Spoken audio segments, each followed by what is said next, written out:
Hi my loves, welcome back to a new video. How do you like the setup? Let me know.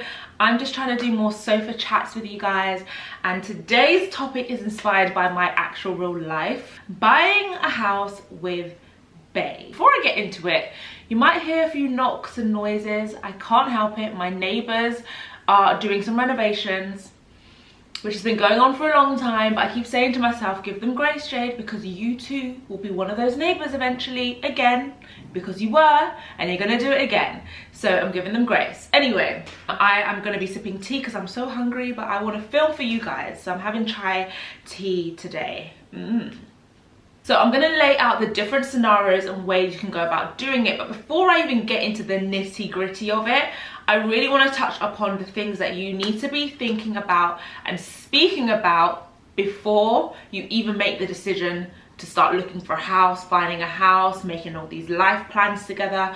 You want to find out these things first. You can't buy a house without money. You need to ask yourself whether you have money to put towards this house, and if your partner also has money, how much deposit will be put down and who is going to be paying the deposit. Will it be a joint effort from both of you, 50-50 down the middle, 30-70, or will it be just one person putting the deposit down?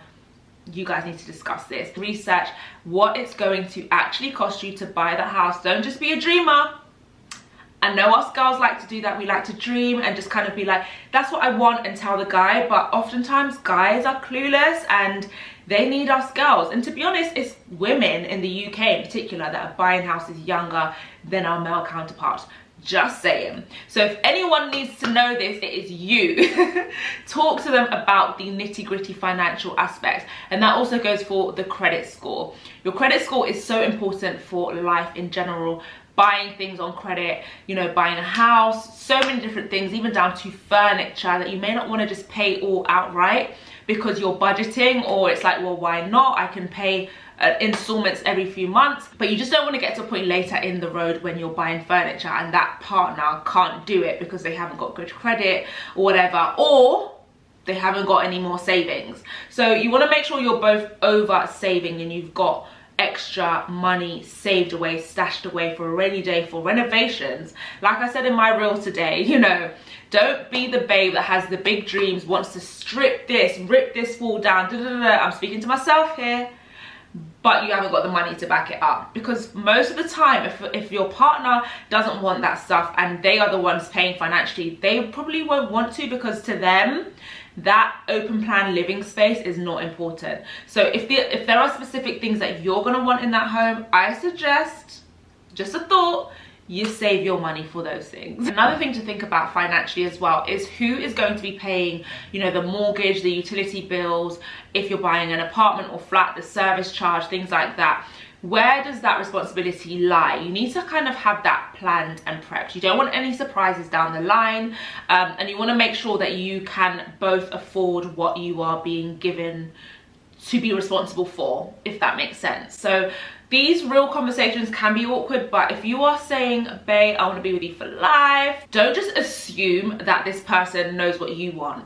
Because I know a lot of women as well in particular, have to be real, will say, you know, I want a guy to just buy the house for us. And we're going to get into why that is risky in a bit. I just want you guys to be smart about these decisions. Oh my gosh. Okay, so another thing to be very, very aware of is whether your partner has children from a previous marriage, previous relationship, outside of your relationship, i.e. that child is not your child.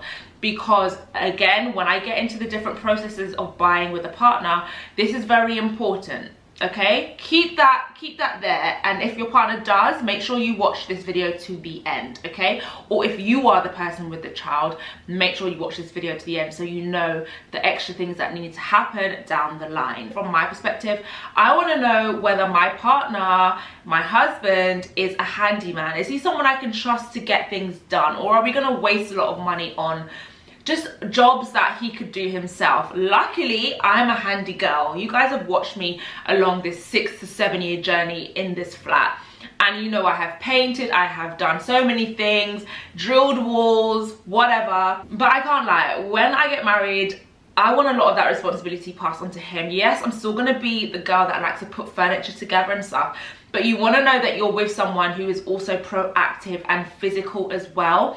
If that's not important to you, child, that's you. But me, these are life skills that I just think every man and every woman needs to have some level, some degree of knowledge on or practice on. So you want to check whether they are hands-on. What are the roles going to be like? These are so important because you just don't want any surprises down the line. As in, is he going to be the breadwinner? Are you going to be a stay-at-home wife or mom? Are you expected to contribute to financially? Are you going to be cooking all the time, or is he going to cook? Is it going to be split? All of these kinds of things are really important, along with like your design choices. I cannot stress, right, how happy I am to have a person that I'll be living with and buying a home with who has good taste. As in interior style, he's clean, he likes nice things. Overall, we have similar tastes, we like the same sort of vibes. We have a common goal for how our home is going to be run and also how it's going to look, because the way my home looks is like one of the most important things to me. You know, I'm an aesthetic, visual, creative person, so I need to be in an environment that I thrive in, and he is also the same. So you want to check and know the kind of person you'll be living with. And also, obviously, if they're clean, if they, you know, tidy up after themselves. Like, you don't want any surprises. You do not want any surprises. Now, are you guys ready to get into the nitty gritty of buying a home with a partner? Because I know and I hear a lot of people, even before getting married, buying homes with a partner. And yeah, while it's exciting and stuff like that, I would actually recommend more to just rent with a partner, because you don't know if they're going to be your forever person. And honestly, to be fair, it can happen with a husband and wife, but at least you have more rights and more protection in a marriage when it comes to property ownership and the splitting of who has what. So the first way that you can buy a home with a partner, kind of, is if one of you actually is a sole owner.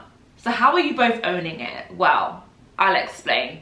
If one person buys the property, let's say your boyfriend or your husband or your wife is rich or, you know, they're wealthy and they want to just buy the house. They just want to buy it themselves and gift it to you and say, babe, this is both of our home. You own it too, but they're going to just buy it. Or you are not able to actually get onto a mortgage for financial reasons, or you don't have a stable job, whatever it might be, and actually they only take into account one person for the mortgage. You'll then have a sole owner where one person owns it and the other person doesn't legally. You're just living in the house with them, and it's all through word of mouth. Oh yes, your home too. Don't settle for that, please. It's very, very risky. There are so many women in history, in particular women, who go through these situations and think, yeah, my name is also on the mortgage and stuff like that, when no, it's not. No, it's not. And then you have no rights to the property because you don't own it, and then it can go down a spiral. If you are the only owner, or if your partner is going to be the one buying it but it's going to be owned by you both, you would need like a written confirmation, an expressed trust, which would state that person B also owns this property and has a 50% share in it, or maybe a 20%, 30%, whatever you guys agree. But you need to have this proof legally, like legally binding proof that you are also an owner, but you haven't been able to contribute or put your name on the mortgage for whatever reasons, right? So that's the first one. If you're going to move into base house, guys, this is why I don't recommend you, a lot of women moving into a man's house and not having their own backing, or not actually having a stake in the property, because at any moment, if things go sour, you actually, majority of the time, unfortunately in the UK, will not have rights to that property unless you're able to prove so many things, like, did you pay money into doing a renovation that brought the value of the property up? Were you paying towards the mortgage? These are all things that you would have to prove in order for you to win, you know, a share of the property if you don't own it. So the best thing is to be part owner, right? Now the second option is to buy the property as joint tenants. This is literally joint tenancy. Two people coming together owning exactly the same amount of the property, 50-50. It is split down the middle. We're doing 50-50 life here. And this is the most common when it comes to married couples in general. And this is 100% what I will be doing, because it makes life easy. There is no I own this, you own that. It's a double act, it's a duo. We are equal partners in this. Now, it doesn't mean that you have to both put the same amount of money into the deposit. So for example, you're looking at a 500k 3-4 bedroom house. It is beautiful, semi-detached house, basically what I'm trying to find. And lucky you've managed to secure a mortgage that only needs a 10% deposit, okay, which is 50k. So your deposit will be 50k. Between both of you people, it would be 25k each. That would be complete and utter 50% each, right?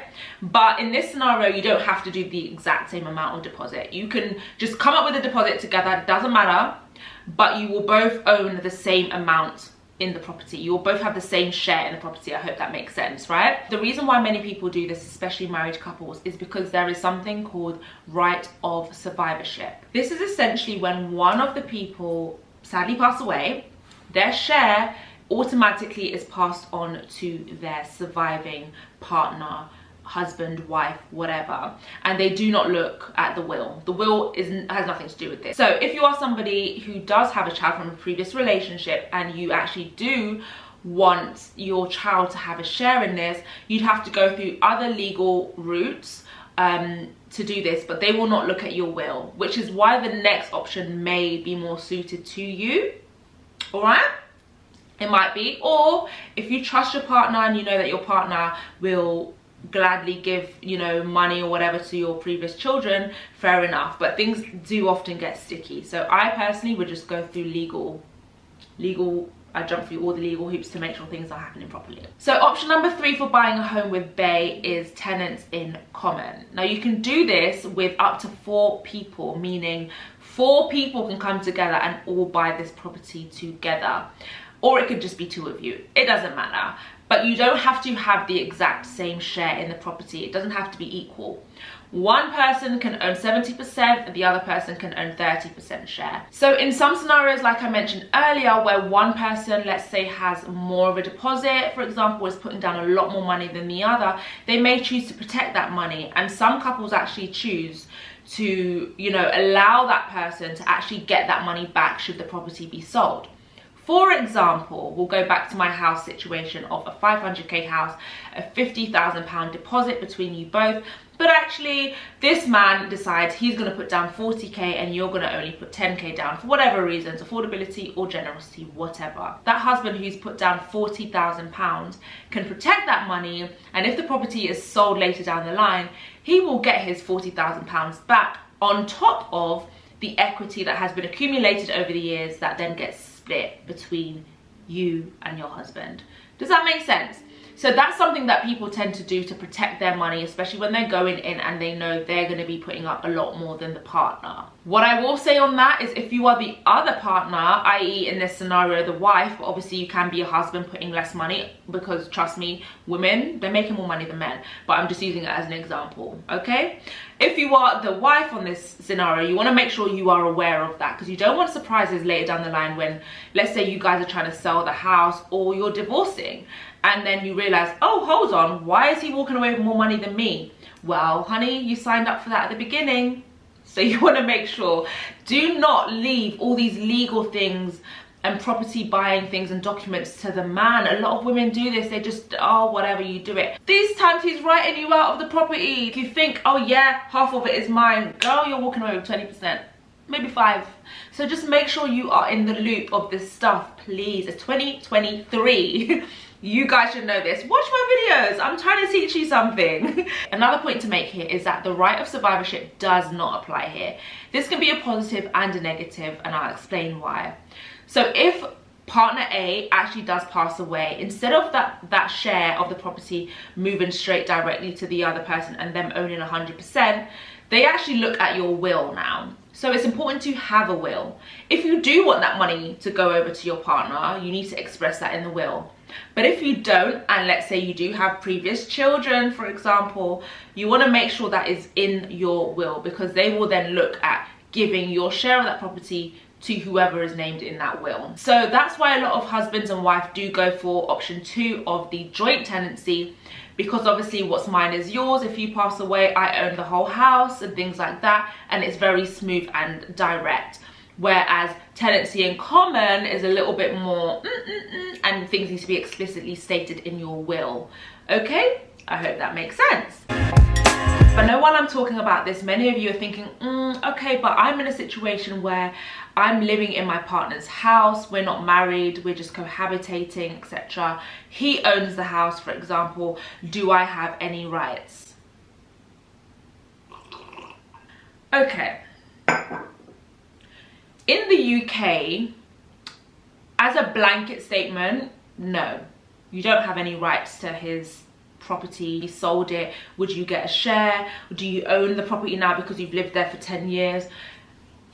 On the surface level, no, you don't. And this is why legal documents stating an intention for you to own the home or be a part of the home ownership and things is all going to help protect you. I've put money into this house. How much?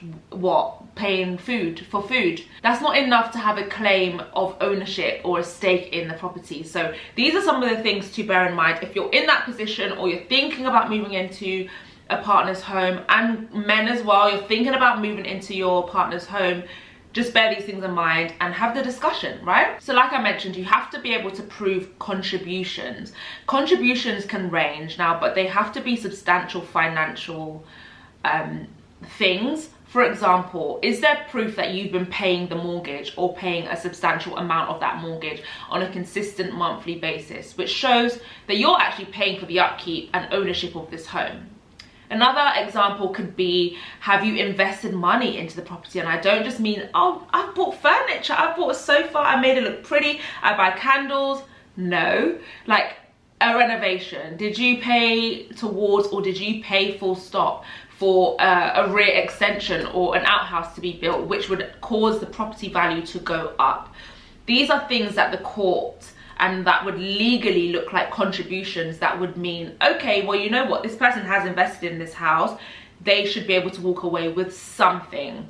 And that is unfortunately the way it is set up in the UK, which is why it's important to not just move into someone's home. Like, so if they are open to being an owner of the property alongside them, you do have some options. You can buy a share of the property, which obviously you go through legally. In some cases, you will actually have to pay stamp duty if the share that you're buying is above £125,000. So that, yeah, bear that in mind. But because you're essentially buying a share into a property, kind of like shared ownership, but you're legally covered. And should anything go wrong, if they try to sell the house and you have nowhere to live, you'll walk away with your share of that home. The other option is for your partner to transfer the name to joint name, so you'll then own, you know, be joint owners, and again, you're protected. And when things go wrong, if they do, not wishing it on anyone, but we live in 2023 and we have to be realistic. And not only if things go wrong, but life happens, death happens, you know. What if you've been living with your partner and he's provided for you, or she's provided for you, or provided a home, and something happens and they're no longer here? You gotta leave the house. Make sure things are legally binding, you have things looked over by a lawyer, and you get legal advice and have the conversations with bae. So I hope you guys have been writing in your notebooks, because look at me writing in my notes to prepare for you guys, but also to remind myself of this stuff, because yes, I'm gonna be going through this process myself, and I kind of already know what we're going to do anyway, and maybe one day I will share that with you guys after the fact, when the house is there and I've got my 3-4 bedroom house and I'm just living life, and I can be like, right, this is what we did. But I'm just preparing you guys, because I know there's a lot of you following me who are in the same sort of life bracket as me. You might already be married, but maybe you're renting right now, or you're looking for a home right now, or you're not married and you're like, oh, I want to buy a place with my partner. Just bear all of these things in mind and go watch this video with your partner, watch this video with bae. You guys both write notes and let this be a conversation starter, so that both of you are protected in this. We don't want surprises, okay? We are too educated and too smart to be getting blindsided or be unaware or not look at legal documents. Listen, that's not cute. It's not cute in 2023, okay? Know what you're getting yourself into and make informed decisions. Right, let me stop preaching to you guys. I'm gonna go eat some food because I'm hungry, but I'll see you all in my next video. I love you guys, and comment and tell me any experiences you've had or heard about, what you'll be doing, what you have done, any advice you have for the girlies and the guys, and also any other topics that you want me to discuss. Let's talk about it. All right, love you guys. Bye.